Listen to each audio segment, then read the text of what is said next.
nous allons exprimer une rotation d'angle alpha autour de l'origine O au moyen de coordonnées cartésiennes et au moyen de coordonnées polaires. Soit ce système de référence du plan et soit ce point P de coordonnées cartésiennes x, y et de coordonnées polaires r, phi.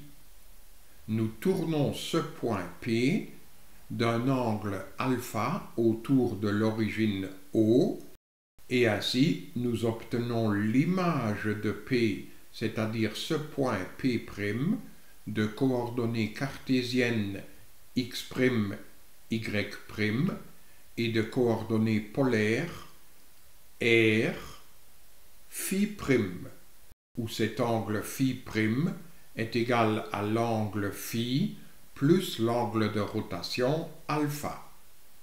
On peut exprimer une telle rotation en coordonnées cartésiennes comme ceci. La coordonnée cartésienne x', y' du point image P' est égale à cette matrice de rotation cos alpha moins sin alpha, cos alpha, fois la coordonnée cartésienne xy du point P de départ. Et pourquoi? Parce que dans ce triangle rectangle, nous voyons que x' est égal à r fois le cosinus de phi plus alpha, comme ceci, et par la formule d'addition du cosinus, nous obtenons que cos phi plus alpha, c'est cos phi cos alpha moins sin phi sin alpha, comme ceci. Nous distribuons le r sur ces parenthèses. Dans le premier terme, nous mettons cos alpha à gauche et dans le deuxième terme, nous mettons sin alpha à gauche. Ainsi, nous obtenons cette différence-là.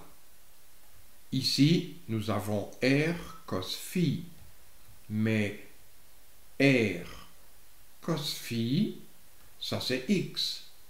Et là, nous avons r sin phi, nous avons r fois le sinus de phi, et ça c'est y. Donc, nous obtenons que x' est égal à cos alpha fois x moins sin alpha fois y. Vérifions dans l'écriture matricielle, x' est égal à cos alpha fois x moins sin alpha fois y. Correct. Maintenant, y'. De nouveau, dans ce triangle rectangle, nous voyons que le y' est égal à r fois le sinus de phi plus alpha, comme ceci.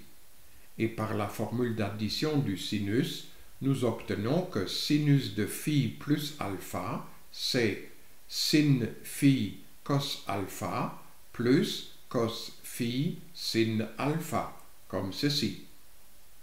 Là, nous distribuons de nouveau le r sur ces parenthèses.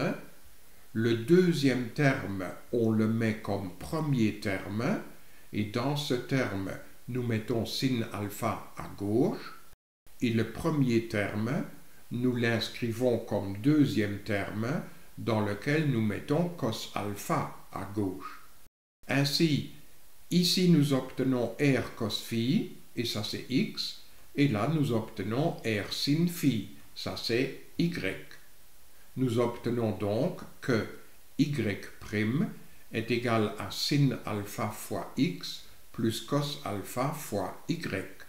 Vérifions dans l'écriture matricielle, y' est égal à sin alpha fois x plus cos alpha fois y. Correct. Donc voilà comment on exprime une telle rotation en coordonnées cartésiennes. En coordonnées polaires, c'est beaucoup plus simple. En coordonnées polaires, il suffit d'écrire que cet angle phi' est égal à l'angle phi plus l'angle alpha, comme ceci.